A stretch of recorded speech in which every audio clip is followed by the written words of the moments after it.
Broadcasting live from Forward Observer Central Command in Austin, Texas. It's the man always out front on the issues. You're listening to Out Front with Samuel Culper.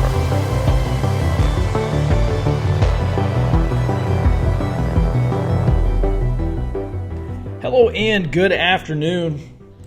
Welcome to Out Front with Samuel Culper. I'm your host, Samuel Culper, and I'm coming to you live from Forward Observer Central Command here in Austin, Texas. First, I'm really glad to be seeing some responses to yesterday's show. So we're posting these up on YouTube on the main Forward Observer site, the main Forward Observer YouTube channel now. That's going to continue. And I've been really happy with the response. We have to develop soft power starting locally. Because I tell you, a lot of folks are saying that national level institutions have been neutered, which is true. Many of them have been. And if you're not building political and social institutions at the local level, then you will have a 0% chance of building institutions at the national level, and you'll also have zero institutions left in another decade if we don't start building these things locally. And there are a lot of groups out there, a lot of organizations out there that are building local social power. And to that I say, keep it up, but we can't stop there. We got to keep going. Now, what do I mean by social power and social institutions?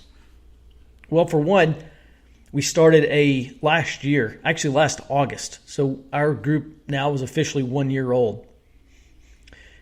We started a multi-county preparedness network, which may not seem like a lot. You may look at that and you say, well, what can you actually do? But our level of outreach right now is through the roof. We are meeting with established organizations in a 7-county area. That's a pretty big area.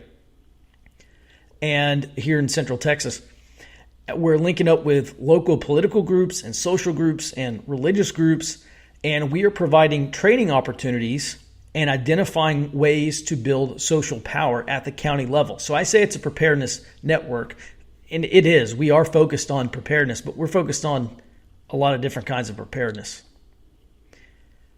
It's really it's really a network to build. Not just kind of an information sharing network, but there's a lot of uses.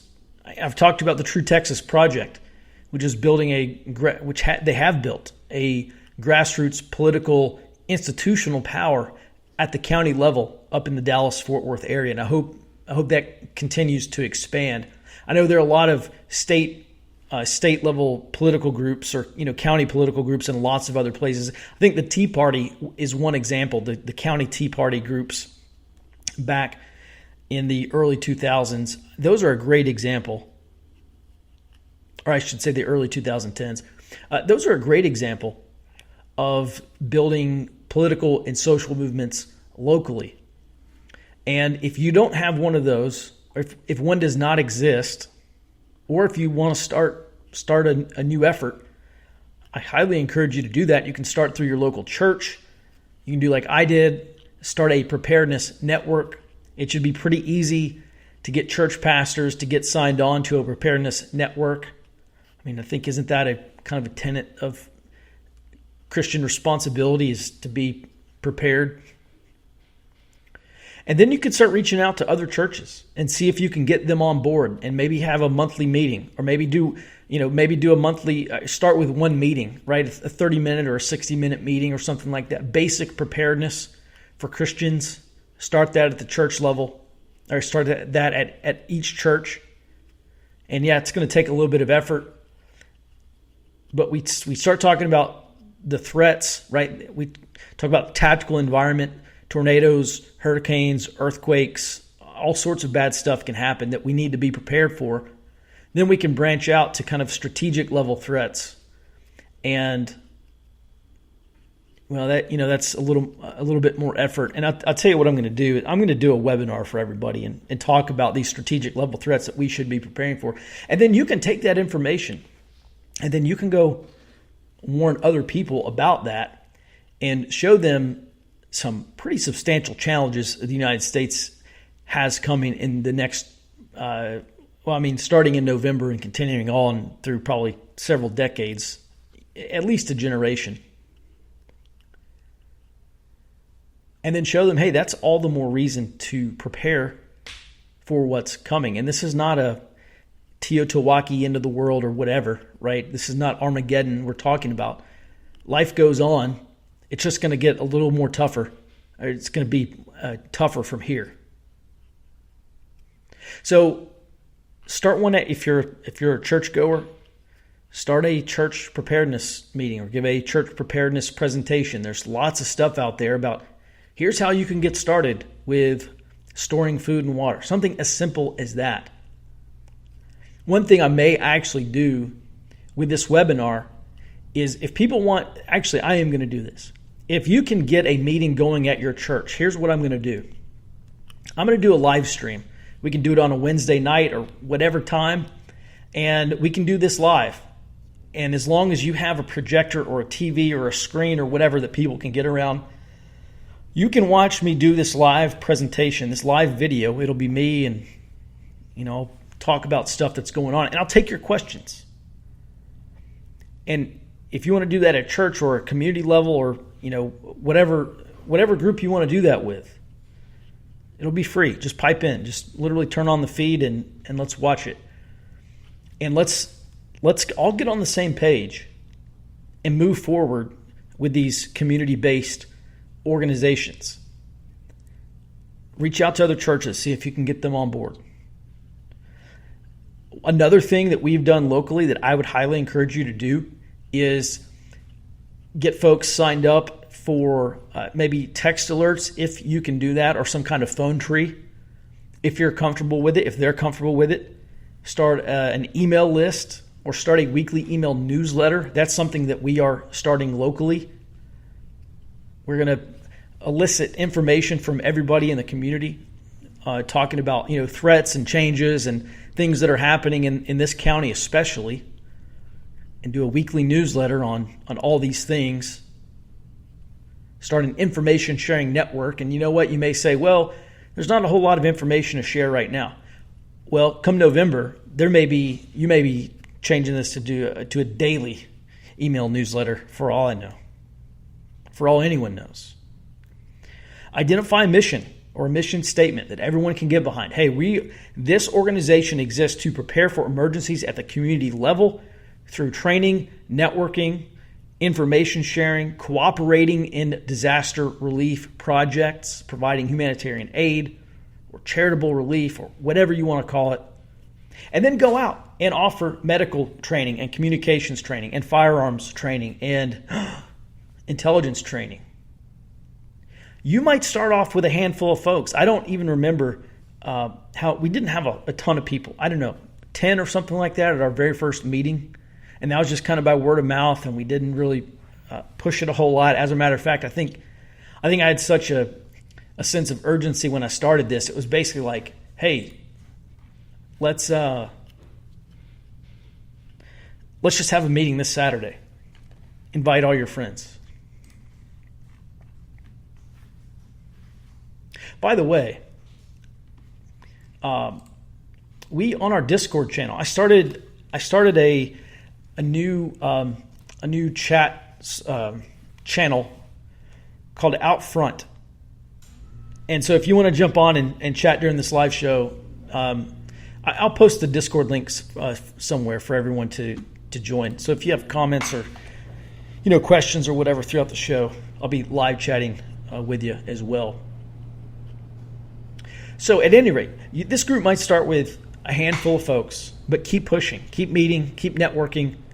Look at other civic or social, political, or religious organizations in your area. Invite them, get them roped into this as basically a new node of this countywide or maybe a multi-county emergency preparedness organization. And then maybe you'll have a dozen people at the next meeting, and then keep pushing. And maybe you can build your network to dozens or hundreds of people. And then when an emergency does happen, you'll have dozens or hundreds of people to reach out to for support or to respond to whatever's happening. That doesn't necessarily have to be an emergency. That might mean getting hundreds of people to go out and support this local sheriff candidate who is pro-Second Amendment. Or that might be mobilizing social opposition to some dumb rule or some dumb regulation that your city council or county commission wants to pass. And you show up and you say, don't do this, it's stupid. And then maybe it won't happen. And you get that because you've built this social organization, essentially. It's a preparedness network because we exist to be prepared for emergencies and disasters. But it has a lot of other uses. And those two that I just suggested are prime uses that we can do that's not during an emergency. The point is to build out this network of volunteers and a word I like to use, sensors, a network of sensors, and then be able to gather information from these sensors and then be able to mobilize when we need people to solve problems. And look, I'm not taking credit for this. Lots of other organizations exist out there that do exactly this. I just started one in my own local area now. This, by the way, is exactly what the left does in urban areas. And this is increasingly what they are doing in suburban areas, especially targeting young people in the suburbs. I mean, that is their next big target. How do we flip the suburbs? They're already talking about going into the they're already talking about exercising political power at the suburbs. They're trying to do this in a lot of rural areas, this community organizing, and it's all for political power. And if our community is being organized and we are not organizing our community, then all this community power could very well be flipped against us. And that's exactly what's happening in the suburbs right now. If we are not developing counter institutions to push back politically and socially, then they are probably going to win. I'm going to repeat one thing from yesterday's show because it bears repeating. This is what the far left is doing, and this is very likely to be exactly where they are headed in the future. And this is what we're up against, by the way. And so building some counter institutions or building these groups, which I call institutions, political or social institutions, to expand our social and political power. And now, look, when I say expand social and political power, I'm not talking about authoritarianism. I'm talking about getting good people, as long as we are participating or live under this system, we may as well be competing in it and getting good people elected. And at some point in the future, that all may change. But for now, if that's the system we live under, I know a lot of people who say, well, I'm not going to participate, right? We withdraw our consent and now no one consents. And okay, well, the problem with that is people are still making rules. And insofar as we're trying to organize a community, I would really like to live in a politically advantageous area, because here's one reason why I moved out of Austin, outside the city limits, because I started thinking about all the things that could happen in Austin, all the things that could happen on my way to work, while I'm at work, while I'm out at lunch, when I'm in my home. And I thought, if I ever had to use a firearm, very low chances, but let's just say I had to one day. I had to use a firearm, and I was arrested, and I faced a trial. If I faced a trial in a jury of my peers. Who are my peers in Austin? These people are not my peers. Not in Austin, they're not. And that's a very politically disadvantageous place to live if you are going to face a trial by a jury of your peers. So I moved to a place where the human terrain and the political terrain was much better. It was way more favorable. So this thing that I'm going to repeat is this essay that was written in January 1930 by communist revolutionary Mao Zedong. It is entitled, "A Single Spark Can Start a Prairie Fire." And I said on yesterday's show, there are bookstores and there's a newsletter and there's all sorts of stuff online called Prairie Fire. And I was talking with a friend of mine earlier today who stopped by the office. And I said, he saw this book by Mao Zedong on my desk. And we started talking about it. And I said, the more I read Mao, the more all this stuff that the far left is doing makes complete and total sense to me now. A single spark can start a prairie fire. And this is what Mao explains. He goes over this general strategy of Maoist revolution. Number one, establish base areas. You have to understand, all this community organizing that's happening in the suburbs and in rural areas too, they're building base areas. They're building favorable human terrain.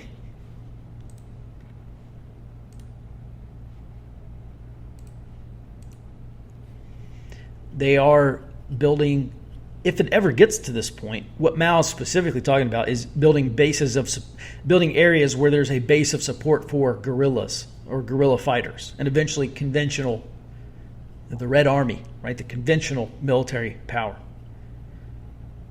Identifying people who can provide shelter, provide food and water, transportation, information and intelligence. Lots of stuff. Number one, establish base areas. That's what the left has done in these cities. When George Soros spent millions of dollars, I think he spent something like $20 million in the 2018 cycle, which was a record. In this cycle, I think he's spending like $50 million or something this time. But when he gave all those political campaign contributions to these far left district attorneys, well, we're seeing the fruits of that labor right now. When these district attorneys are saying very selectively, we are going to charge you, but we are not going to charge them with any crimes. Just like this Kim Gardner. Very selective, curiously judicious in who she charges with crimes and who she does not charge with crimes. That's a base area. You have to understand, for the far left, that is a base area now. And Soros was not shy talking about this stuff. He explained it out. And I don't mean to hammer on Soros like a conspiracy theorist, but these are facts. Soros even talked about, hey, we have to, if we want to advance the cause of social justice, that starts in the local judicial system. And that's why he got all these district attorneys elected. So number one, Mao says, establish base areas. Number two, systematically set up political power. And this is exactly what's happening in urban areas. This is exactly what is happening in a lot of suburban areas. Right? I mean, I don't know if you saw this, but there was an analysis done of how suburbs in Philadelphia have changed from solid red to solid blue over the past something like 20 years. And yeah, a lot of that's due to demographic change. But those voting bases are what allows these political power systems to be set up. Moving on to number three. After you establish a base area and you set up political power, you expand the People's Revolution first through recruiting town Red Guards. Red Guards was essentially the peasant militia. I think I said yesterday there are even some of these communist groups called themselves Red Guards. I think the equivalent today would be a lot of these anti-fascist groups in these big cities. They are effectively Red Guards. Mao says after you recruit town Red Guards, then you move to district Red Guards, and then you move to county Red Guards, and then you set up local Red Army troops. So the Red Army troops, they're the ones that do the fighting. The Red Guards, they're the ones that do the defending. And then finally, you spread revolutionary political power by advancing in waves. Everything that you're doing in these areas, you continue doing in more areas.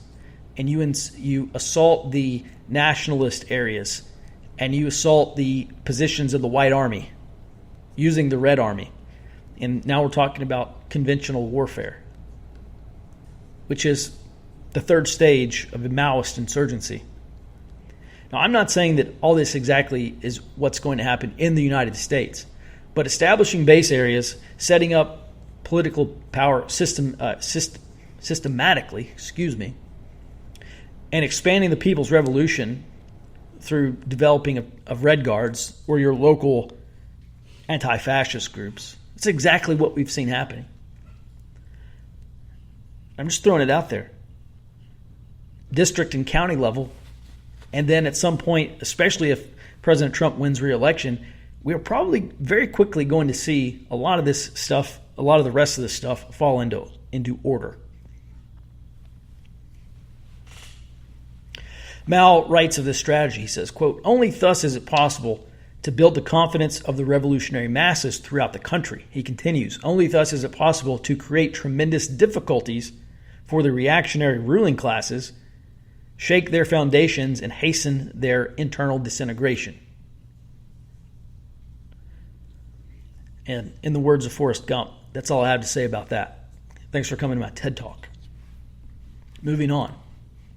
I came across this clip, and this interview happened some weeks ago. I want to play it for you. But I just now saw it. And let me set this up. So it's Cardi B, who is a rapper, and presidential candidate Joe Biden on a live stream. Presumably, this is a virtual campaign stop for Joe Biden. And Cardi B is talking about police reform. And I'm going to play the clip for you right now. Here we go. And it's fair for cops too. If you kill somebody that doesn't have a weapon on them, you go to jail. You know what? If I kill somebody, I gotta go to jail. You gotta go to jail too. Now, I've listened to this and seen the video so many times. It's kind of lost its comedic appeal. But it was very funny when I saw it this morning. And you just have to see, I guess a lot of it's lost on just the audio, but you ought to see Joe Biden's face. He is absolutely confused. He does not, I don't even think he knows really where he is. And you can see him kind of nodding and trying to follow along as she's saying this stuff. It was funny. The last thing I want to talk about in today's show is, this is an article from the Daily Beast. What happens when ex-Navy SEALs go What happens when ex-Navy SEALs go full QAnon? And it's all about a number of SEALs who are saying inflammatory things on Facebook and apparently promoting some kind of QAnon thinking or conspiracies or whatever. And there's a guy, his name is Marc-Andre Argentino. He's not a SEAL. He is an associate fellow at the Global Network on Extremism and Technology. And they monitor QAnon conspiracy theories. And here's what he had to say about former SEALs becoming involved in countering anti-fascist demonstrations and violence. He says, quote, he's talking about the violence of QAnon people, apparently. He says, quote, "The violence we've seen has been by people without acumen and physical training. Where it could get scary is with people who do have training," end quote. And this is in response to this guy, this Fernbaugh. What's his name?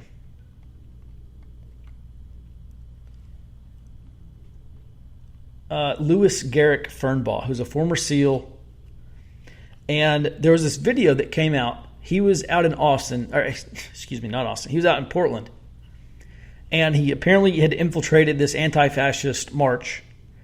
And then it's nighttime.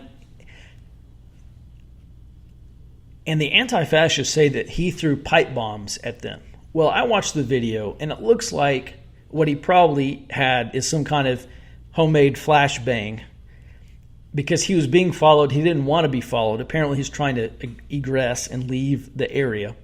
And so he threw out this thing, and everyone stopped while he ran away, and then eventually exploded. And it wasn't, I say exploded. It literally did explode, but it looked more like a flashbang more than like a pipe bomb, like he was trying to injure people or harm them. So at any rate, someone came, they they followed him back to, I guess, his vehicle or something. He's trying to leave, and he's like, "Oh, I'm not the guy you want to F with today," and and other things. So they got his face on video now, and I guess now the FBI is looking for him. And so this whole article is about what happens when former SEALs get involved in countering, well, they don't say anti-fascist violence, but that's what a lot of these guys are talking about. And then, I thought about some of the attention that American Contingency is getting.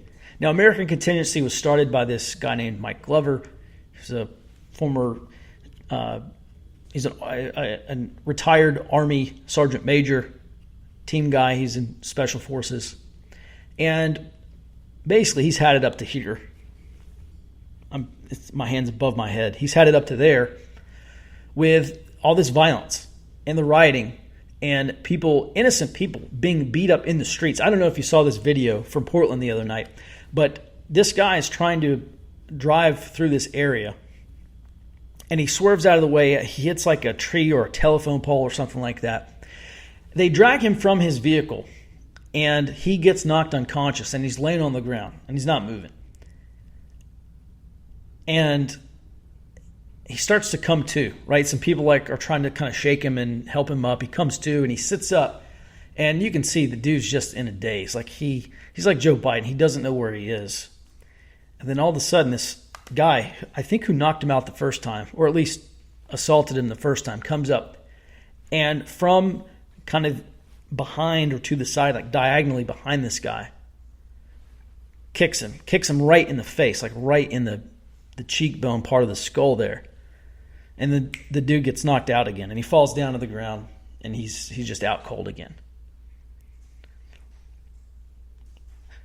And the guy who kicked him later posted on Snapchat that he was probably going to be arrested for murder. He knew what he did. It's going to be interesting to see if this guy in Portland, by the way, it's going to be interesting to see if he's actually charged with. So at any rate, people are sick and tired of seeing this stuff happen to innocent people. And so AMCON and some of these there's a lot of several veterans groups out there who basically said, look, we're tired of this. We're going to go out. We're going to prevent this from happening in our own areas. And I think it's a great idea. You want to talk about building a network that can be mobilized? Maybe the next time a protest gets violent or there's looting or some kind of rioting in your area, and if police aren't protecting local bystanders, innocent people, in some places they will, some places they won't, then a lot of people, myself included, feel like we have a duty to step in and to protect our fellow innocent citizens from this violence. So at any rate, this whole article in the Daily Beast is about the dangers of guys like former SEALs coming out and getting involved. One of the quotes that the Daily Beast pried off this guy's Facebook page, Stephen Ralston, who is a former Navy SEAL, allegedly said on Facebook, quote, "If these people aren't brought to justice, there's going to be some effing street justice doled out." Of course, he didn't say effing. And a lot of people, a lot of veterans, especially from the special operations community, a lot of people feel this way. And one question I've had all along is, why are we not seeing more of a right-wing response? And I wouldn't even say right-wing response. Why are we not seeing any kind of real response at all? I mean, law enforcement's doing this here and there. Why are we seeing all this revolutionary activity and this insurgent activity? And why are we not seeing a lot of counter-revolutionary activity and counter-insurgent type of activity? And I don't know. And the people, these far leftists that I follow on social media, they've asked the same thing. Why are more people not rising up and stopping this kind of stuff? Where is the right wing here? And I don't know. I I think there's probably a sense of understanding that the left does a lot of this stuff and they can get away with a lot of these things, but the second right-wing groups show up, they're going to be hauled off to prison if they do some of these things that the left is getting away with. That does it for my time today. I hope this talk was beneficial. I think we're at a time when if the government doesn't put an end to this, we're going to start seeing a lot more veterans especially get involved. And frankly, people are probably going to be killed after that. As always, thanks for listening. Thanks for listening to the show. I'll be back tomorrow, 2 p.m. Central, broadcasting live on Forward Observer Radio. You can listen live at forwardobserver.fm, and eventually we'll be set up to live stream on YouTube. If you're catching the podcast version of this and you think this show deserves a 5-star rating and review, please give me a 5-star rating and review for the show. That does it for me for today. Until next time, be well and